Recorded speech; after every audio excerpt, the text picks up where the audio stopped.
And I therefore want to say that when I received the invitation to join you here, I had no hesitation to say yes. Let's converse, let's have a discourse on this incredible project, Mtaani, VIJANA2INVEST. It is such a fantastic, appropriately named, appropriately profiled and branded, and an incredible platform really for us to start changing the narrative, shifting the paradigm, and looking at things in different lenses. And what a great time really to start shifting the paradigm. New government, new sheriff in town. Every time there's a new sheriff in town, there is always a new air, a new way of doing things, a new way of thinking, new policy frame. We have shifted from Big Four agenda to the bottom-up economic transformation agenda. An incredible change in mindset, an incredible change in focus, where we are saying for 60 years, as an independent nation, we have tried trickle down, where people sit in boardrooms and offices in Nairobi and think for you and imagine for you and do for you and simply ask you to come to witness. We are now saying, let us change from trickle down to bottom up, where we can start reimagining Kenya, the fortunes of this land, starting from the bottom of the socio-economic pyramid. And therefore, I want to start off really by commending Kenya Investment Authority, KenInvest, and your partners in this program, Radical Kenya, the Institute of Certified Trainers, Crescent 360 Media, and quite significantly, county governments. That is such an important dot to connect in this initiative. I'm very happy to see you have invited people who run this agenda at the county. I'm happy to see Purity here.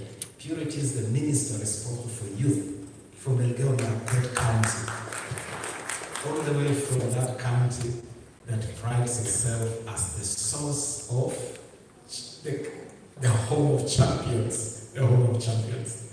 And to see Purity here is to see officers representing county governments here.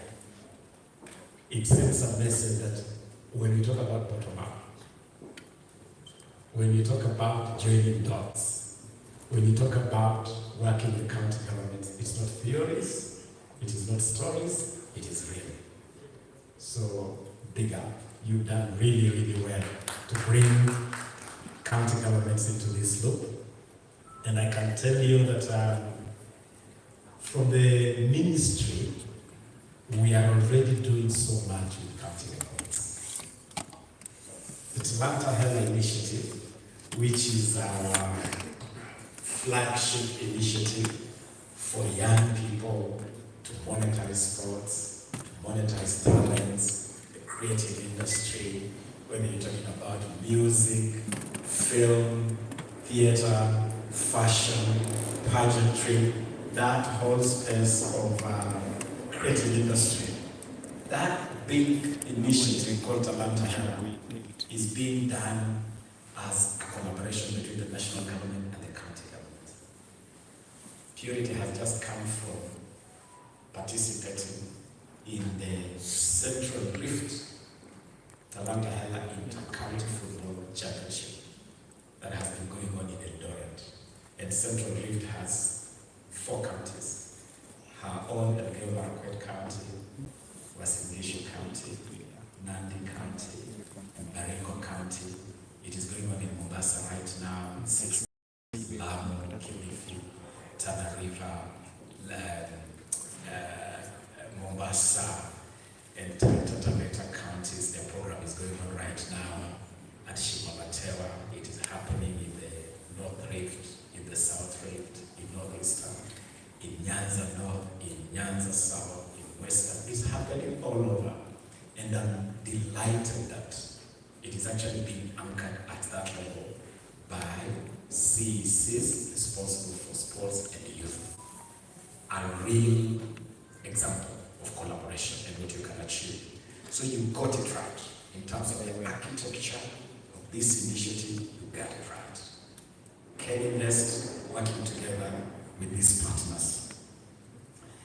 I want to give the assurance from the ministry that number one, we are under very clear, succinct, unambiguous instruction from His Excellency William Ruto, President of this Republic, that the agenda of the youth of Kenya is the primary agenda of this administration. That is very clear from His Excellency the President himself. President Ruto knows that he is president today courtesy of the youth of Kenya. It's the youth that plugged into his bottom-up vision for Kenya. It is the youth that drove his campaign.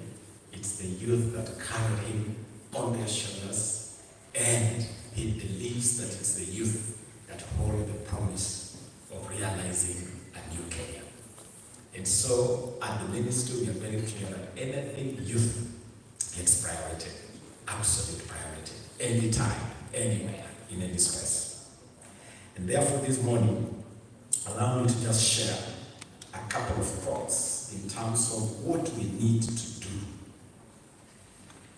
to unleash the full potential of the youth of Kenya, to play their rightful role as the key cog in the national development of this country. Because unless we get it right with this demographic cohort called youth, then we'll continue to struggle as a nation. The first thing we must do is a total paradigm shift, a mindset change. Today, the ordinary thinking is that I want to finish school, graduate, find a job. And so the biggest conversation everywhere is the rate of unemployment. How many young people are getting out of school, getting out of college, graduating, and joining this jobless bus? We must shift our paradigm and tell our young people that finding a job is all good, it's okay. When I was in primary school many years ago, there was a famous song that used to play, and it would go like, someni vijana, muongeze pia bidii, baada ya kusoma, utapata kazi nzuri sana. Some of you who are in my age band may have come across that song. Someni vijana, muongeze pia bidii, baada ya kusoma, utapata kazi nzuri sana. Because the path of life was pretty much set towards finishing school and getting into employment. But the world has changed. Even the world of the workplace has changed. And we want the youth of Kenya today. We want the youth of Africa today to be more than just seekers of employment. We want the youth of Kenya to be co-creators of employment opportunities. We want the youth of Kenya to be entrepreneurial, to think business, to think entrepreneurship, to think innovation, to be co-creators of employment. And I am being very deliberate, very intentional in the choice of the word co-creators. Co-creators with government, co-creators with investors. We have been told here that there are opportunities both in terms of FDI, foreign direct investment. We also have opportunities in terms of DDI, domestic direct investment. Those are opportunities for young people to plug in. And this is the conversation to unlock that door and tell us how can young people become co-creators with government, co-creators with FDI, co-creators with DDI in terms of entrepreneurship. And so the beginning point for this whole conversation must be a mindset shift, a paradigm shift. Yes, it's okay to get a job, but you can be a co-creator of job opportunities. And you can do that through entrepreneurship. You can do that through innovation. And it is possible. When I left college, when I left law school, I studied law at the University of Ababu. And when I left law school, I decided to venture into two activities. One, I decided I wanted to run my own legal practice. I wanted to have my own practice. I wanted to have my own law firm. And it's not easy. Any young attorney in this room can tell you that walking out of law school and wanting to start your own practice is not the easiest thing in the world.